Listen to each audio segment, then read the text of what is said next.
Notre Dame কলেজের ছাত্র অলিন বাশারের নতুন উপন্যাস আয়নার ওপাশের মোড়ক উন্মোচন ও প্রকাশনা উৎসব হয়েছে। কলেজের উন্মুক্ত মঞ্চে শিক্ষক, সহপাঠী, বন্ধু আর অতিথিদের নিয়ে উপন্যাসের মোড়ক উন্মোচন করা হয়। নটরডেম লেখক কুঞ্জ প্রকাশনা উৎসবের আয়োজন করে। বক্তারা বলেন, তার লেখায় ফুটে উঠেছে অনন্য কল্পনা শক্তি, সূক্ষ্ম পর্যবেক্ষণ এবং সৃজনশীলতা। বিস্তারিত জানাচ্ছেন লাইলা নওশিন। বিকাশ পেমেন্টে 10,000 টাকার বেশি অফার। শপিং চলছে তো। নতুন এক আনন্দ নিয়ে হাজির হয়েছে নটরডেম কলেজ ক্যাম্পাস।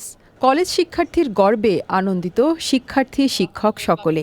কলেজের একাদশ শ্রেণীর ছাত্র অলিন বাশার, যে বয়সে অন্যের গল্পের বই নিয়ে বুথ থাকার কথা, তখন তারই লেখা বই নিয়ে আগ্রহ সহপাঠীদের। 17 বছর বয়সী অলিন বাশারের এখন পর্যন্ত 15টি বই প্রকাশিত হয়েছে। তা নিয়েই সকলের গর্ব।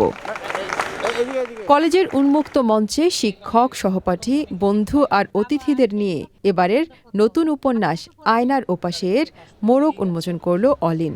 বইটি প্রকাশ করেছে পাঞ্জেরি পাবলিকেশনস। ছোটবেলা থেকে শিক্ষকদের ভালোবাসা পাচ্ছি, এটা আমার কাছে অনেক বড় প্রাপ্তি।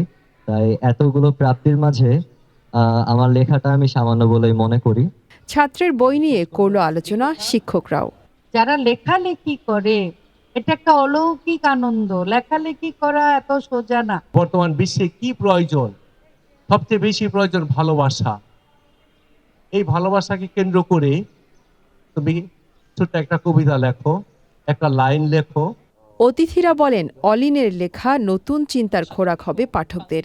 সুন্দর বাক্যে উপন্যাস লিখেছেন অলিন। পাঠক পড়ে আনন্দ পাবে।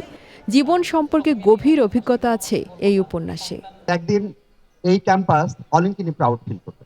ওর মতো বয়সী একজন সব বয়সী মানুষের জন্যে একটা লেখা তৈরি করা, এটা আমার কাছে মনে হয়েছে এটা একটা খুবই কঠিনতম পারদর্শিতা। পাঞ্জেরি পাবলিকেশনস থেকে প্রকাশিত আয়নার ওপাশে উপন্যাসেও যথেষ্ট মুনশিয়ানা দেখিয়েছেন এই লেখক। লাইলা নওশিন, চ্যানেল আই, ঢাকা।